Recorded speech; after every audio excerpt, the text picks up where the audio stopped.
یہ کوئی کہہ نہیں سکتا کہ یہ جھوٹی بیانی ہے، لبوں پر آج جو رقصاں میرے یہ نغمہ خوانی ہے، حقیقت ہے نہ سمجھو کہ گڑھی جھوٹی کہانی ہے، یہ گنگا اور جمنا ایک جہتی کی نشانی ہے، قسم رب جہاں کی یہ نہ کوئی لنگرانی ہے،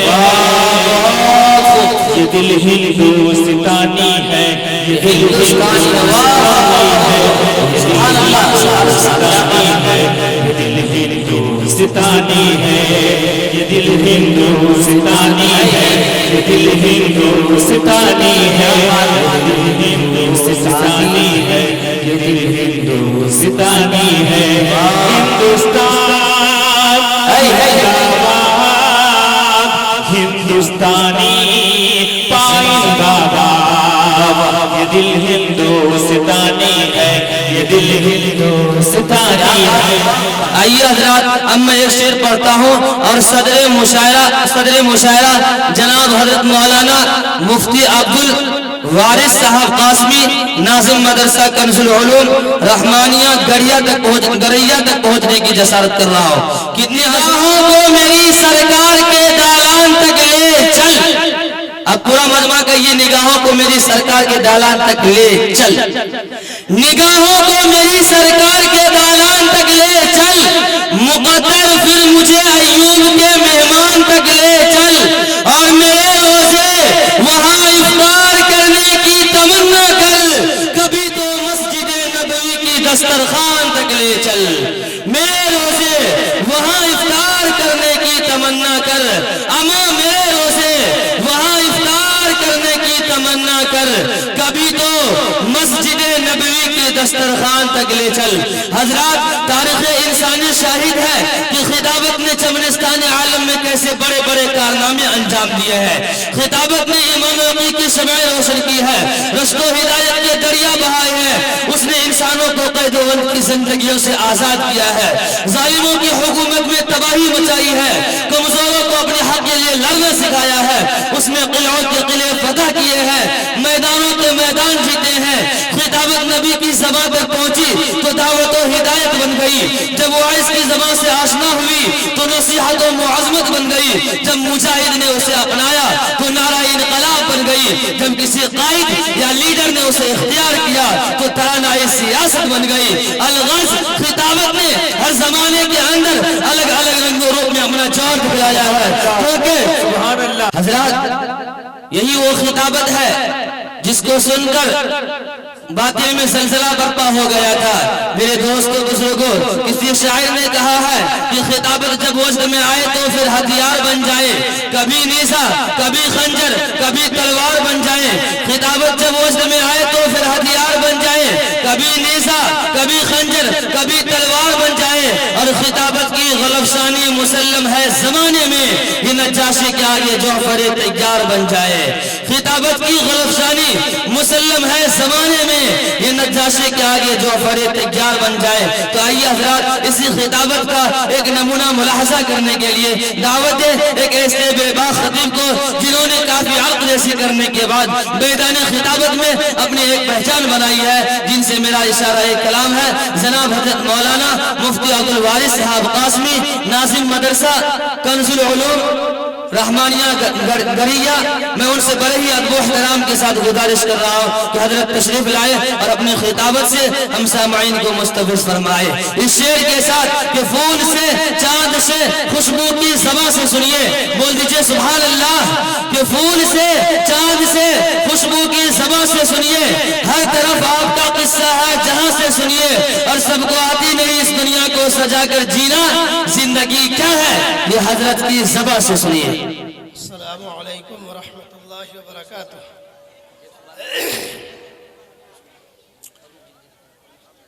الحمدللہ والصلاة والسلام على سید المرسلین وعلى آلہ واصحابہ اجمعین۔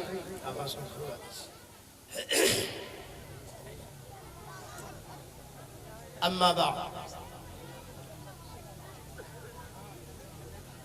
قال الله تبارك وتعالى في القرآن المجيد اعوذ باللہ من الشیطان الرجیم بسم اللہ الرحمن الرحیم لا يحب اللہ الجہر بالسوء من القول الا من ظلم صدق اللہ العظیم۔ محترم بھائیوں، بزرگوں اور دوستوں، آپ نے بینر پہ لکھا دیکھا ہے نعتیہ مشاعرہ۔ ہم لوگ خطابت کے میدان کے ہیں، یہ نعتیہ مشاعرہ ہے، انشاءاللہ آپ لوگ نعت سنتے رہیں گے، لیکن اتفاق سے میری آواز میں تھوڑی تکلیف ہے، اس لیے میں تاثرات کے لیے آپ حضرات کے سامنے تھوڑی دیر کے واسطے آیا ہوں۔ کچھ تاثرات آپ کے سامنے پیش کر کے میں رخصت ہو جاؤں گا انشاءاللہ۔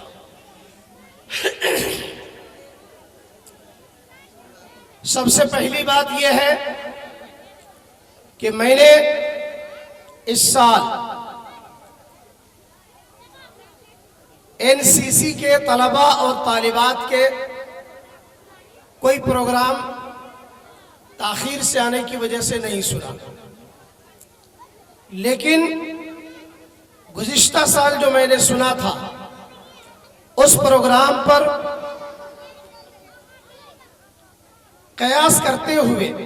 میرا اندازہ ہے کہ اس سال کا بھی پروگرام بہت ہی اچھا رہا ہوگا، اور طلباء اور طالبات کا ہجوم، بچوں کے والدین کا ہجوم، اور یہ مجمع اس بات کی گواہی دے رہا ہے کہ یقیناً NCC کے طلباء اور طالبات نے اپنی صلاحیتوں کا جو مظاہرہ کیا ہوگا یہ یقیناً ان کے لیے لائق تعریف ہے، اس لیے کہ لفافہ دیکھ کر مضمون کا پتہ لگا لیا جاتا ہے، محسوس ہو جاتا ہے کہ آپ سب کے اندر ایک جوش ہے، جذبہ ہے اور اپنی ذمہ داری کا احساس ہے۔ دعا ہے کہ اللہ تعالیٰ تمام پڑھنے والے بچے اور بچیوں کو اور پڑھانے والے اساتذہ کرام کو ان کا بہترین بدلہ نصیب فرمائے، آمین۔ اور یہ ندوی کوچنگ سینٹر جو مولانا عبدالوارث صاحب ندوی چلا رہے ہیں، دعا ہے کہ اللہ تعالیٰ ان کے سینٹر کو کامیابی نصیب فرمائے، آمین، اور ان کی محنتوں کو بارآور ثابت فرمائے، آمین۔ ابھی شعراء کرام کے ذریعے سے چند الفاظ آپ حضرات نے سنے، CAA، NRC اور NPR۔ میں چند باتیں اسی نسبت پر کہہ کر کے رخصت ہوں گا کہ اس لیے کہ ابھی میری نظر جو پڑی ہے اوپر، تو وہاں پر آئینی تحفظ کے تعلق سے مولانا نے جو لکھا ہے اتنا باریک لکھا ہے کہ بالکل چپک کر کے دیکھنے سے معلوم ہو پا رہا ہے، جبکہ وہ آج کی ضرورت بہت ہی اہم ضرورت ہے، اور ڈیزائننگ کرنے والے کی یہ غلطی ہے کہ انہوں نے اس عنوان کو اتنا چھوٹا عنوان دیا ہے، اتنی کم جگہ دی ہے کہ اس کو بالکل چھپا دیا ہے، پتہ ہی نہیں چلتا ہے کہ آج کے پروگرام میں وہ بھی ایک موضوع ہے، ایک عنوان ہے۔ اس لیے ڈیزائننگ کرنے والوں کو اور ڈیزائننگ کرانے والوں کو یہ خیال رکھنا چاہیے کہ جو عنوان آپ نے اپنے پروگرام کا رکھا ہے اس کو اتنا ظاہر کیا جائے کہ دیکھنے والا ایک نظر میں سمجھ جائے کہ ہمارے پروگرام کا عنوان کیا ہے۔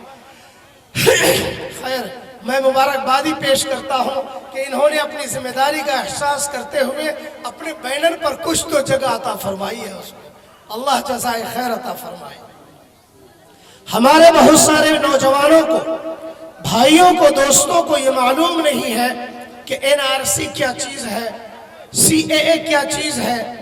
NPR کیا چیز ہے، جس کی بنیاد پر وہ یہ سمجھتے ہیں کہ یہ دیوانے لوگ ہیں، یہ پاگل ہیں، خواہ مخواہ ہلا غلہ کر رہے ہیں۔ میں آپ کو بتاؤں، اللہ تعالیٰ نے قرآن پاک میں فرمایا لا يحب اللہ الجہر بالسوء من القول الا من ظلم۔ کہ جب آدمی خواہ فضولیات میں ہنگامہ آرائی کرتا ہے اللہ اس کو پسند نہیں کرتا، لیکن جب ظلم کی بات آ جائے، جب ظلم کا معاملہ آ جائے، جب ظالم ظلم کرنے لگے، تو اگر مظلوم ظلم کے خلاف کھڑا نہیں ہوتا ہے، اگر مظلوم ظلم کے خلاف آواز نہیں اٹھاتا ہے، تو یاد رکھیے گا ظالم کا ظلم جتنا برا ہوتا ہے اس سے زیادہ برا مظلوم کا ظلم پر خاموش رہنا ہوتا ہے۔ اس لیے ظالم کو ظلم کے خلاف آواز اٹھانا لازمی اور ضروری ہو جاتا ہے، اور جب ظلم سماج کی طرف سے ہو، گھر کی طرف سے ہو، محلے سماج کی طرف سے ہو، تو یہ ظلم محدود ہوتا ہے، اور اگر یہ ظلم سرکار کی طرف سے ہونے لگے، حکومت کی طرف سے ہونے لگے، بادشاہوں کی طرف سے ہونے لگے، عہدیداروں کی طرف سے ہونے لگے، ذمہ داروں کی طرف سے ہونے لگے، تو یہ ظلم عام ہوتا ہے۔ اس ظلم کی چکی میں پس کر کے ہر چھوٹا بڑا، امیر غریب، عورت مرد، سب لوگ پریشان ہوتے ہیں، اور ساری کی ساری عوام بے چینی کی زندگی گزارتی ہے، پریشان ہو جاتی ہے۔ لہذا ظلم کے خلاف آواز اٹھانا یہ ایمان کی علامت ہے۔ رسول اللہ صلی اللہ علیہ وسلم نے فرمایا تمہارے سینے میں گوشت کا ایک لوتھڑا ہے، وہ دل ہے، یہ دل اگر ٹھیک ٹھاک ہے تو وہ پورا جسم ٹھیک ہے، اور اگر یہ خراب ہو جاتا ہے تو تمہارا پورا جسم خراب ہو جاتا ہے۔ دل اگر ٹھیک ہے تو تمہاری سوچ بھی اچھی ہوگی، تمہاری سوچ بھی نفع بخش ہوگی، تمہارے خیالات اچھے ہوں گے، تمہارا سب کچھ ٹھیک ہوگا۔ لیکن اگر تمہارا دل خراب ہے تو تمہارا دماغ بھی خراب ہوگا، تمہاری سوچ بھی خراب ہوگی، تمہاری فکر بھی خراب ہوگی، نتیجہ کے طور پر تمہارے سماج کے حالات بگڑ جائیں گے، اور بدتر سے بدترین ہو جاؤ گے۔ لہٰذا ایسے موقع سے ہم سب کی ذمہ داری بنتی ہے کہ ایسے موقع سے ہم سب اپنے وقت کو نکالیں، اور یہ پورے ملک کے اندر آج جو احتجاج ہو رہا ہے ہم سب اس احتجاج کا حصہ بنیں، اور ہم سے جتنا بن پڑتا ہے ہم بھی اس کا حصہ دار بن کر کے اپنا نام انگلی کٹا کر کے شہیدوں میں لکھائیں، تاکہ کل اللہ کے یہاں جب ہم سے پوچھا جائے کہ مظلوم پر ظلم ہو رہا تھا، تم نے اس ظلم کے خلاف آواز اٹھائی یا نہیں، تم نے اس ظلم کے خلاف اپنی صلاحیت کا استعمال کیا یا نہیں، تو پھر اس وقت پھر ہمارا سر شرم سے نہ جھکے۔ NCR CAA اس تعلق سے آپ کو معلوم ہونا چاہیے، NCR نیشنل، N ہم سب جانتے ہیں کہ N صرف بولا جاتا ہے، لیکن یہ N نیشنل کا پہلا اکشر ہے۔ نیشنل کو شارٹ جب بولا جاتا ہے تو وہ N لایا گیا۔ N C سٹیزن شپ اور R register, national citizens register. اس کا مطلب یہ ہوتا ہے کہ پورے ملک کے اندر رہنے والے، بسنے والے، آباد ہونے والے، اور اس ملک کی شہریت حاصل کرنے والے، اس ملک کے اندر جو باسی ہیں، ان تمام لوگوں کے نام، پتہ، تفصیلات اور پوری تحقیقات اس کے اندر درج کی جاتی ہے۔ CAA سٹیزن، سٹیزنز اور امینڈمنٹ ایکٹ، اس کا مطلب ہوتا ہے کہ ایک آدمی ہندوستان کے اندر آیا، اس ملک کے اندر ہے، اس ملک میں رہنے والا ہے، اس ملک کے اندر رہ کر کے وہ یہاں کی شہریت لینا چاہتا ہے، یہاں کا ناگرکتا حاصل کرنا چاہتا ہے، اور جس ملک سے آیا ہے اس ملک کے ناگرکتا کو وہ بدل کر کے اس ملک کے ناگرکتا میں چینج کرنا چاہتا ہے، تو وہ ہے امینڈمنٹ۔ اور ایک میری آواز خراب ہو رہی ہے، میں آپ لوگوں کا ساتھ نہیں دے پا رہا ہوں، اس وجہ سے میں نے مولانا سے درخواست کی تھی کہ آپ مجھے معذور سمجھیں، لیکن میں ان کی بات مان کر آیا۔ آپ صرف چند الفاظ میں یہ سنیں کہ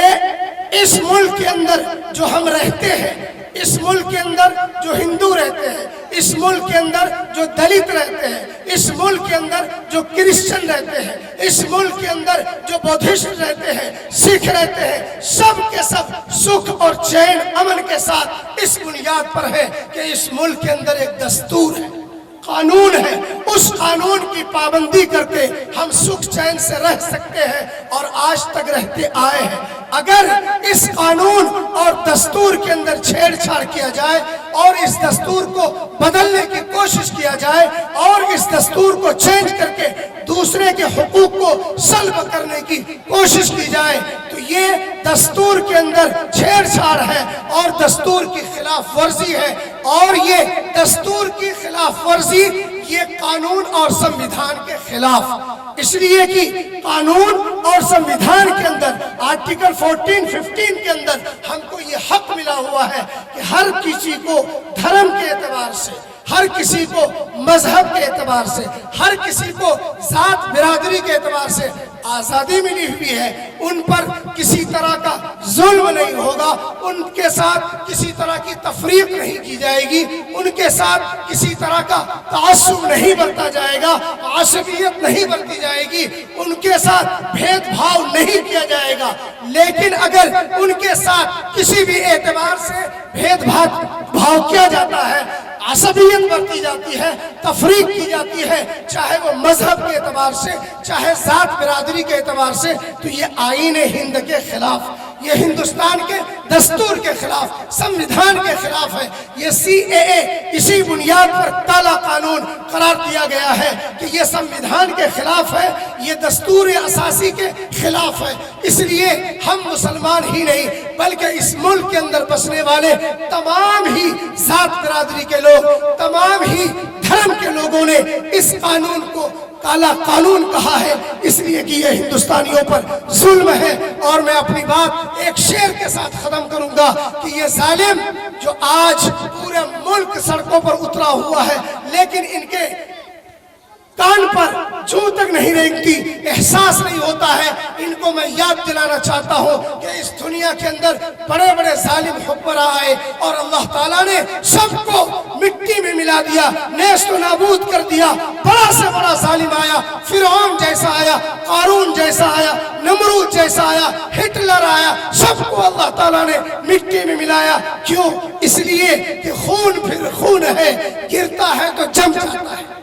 خون پھر خون ہے، گرتا ہے تو جم جاتا ہے، ظلم پھر ظلم ہے، بڑھتا ہے تو مٹ جاتا ہے۔ لہذا اس ظالم کا ظلم اتنا بڑھتا جا رہا ہے، یہ اس بات کی علامت ہے، نشانی ہے کہ یہ مٹنے کے لیے آیا ہے، مٹنے والا ہے، مٹتے وقت یہ اپنے پر کو پھڑ پھڑا رہا ہے۔ لہذا ہم سب کو آج جاگنے کی ضرورت ہے۔ جب کبھی آپ کو آواز دی جاتی ہے اس آواز پر لبیک کہیں، اپنی زندہ دلی کا احساس دلائیں لوگوں کو اور سب کو بتلائیں، ماں بہنوں کو بتلائیں، بھائی بہن کو بتلائیں، گھر کے بچوں کو بتلائیں، سکھلائیں سب کو کہ اس ملک کی حفاظت ہمارے پروجوں نے کی ہے۔ آج اس ملک کو ضرورت ہے ہم سب اٹھ کھڑے ہوں اور ہم سب اٹھ کھڑے ہو کر کے اس ملک کی حفاظت کریں۔ اللہ تعالی ہم سب کو صحیح توفیق نصیب فرمائے، صحیح عمل کی توفیق دے۔ وآخر دعوانا الحمدللہ رب العالمین۔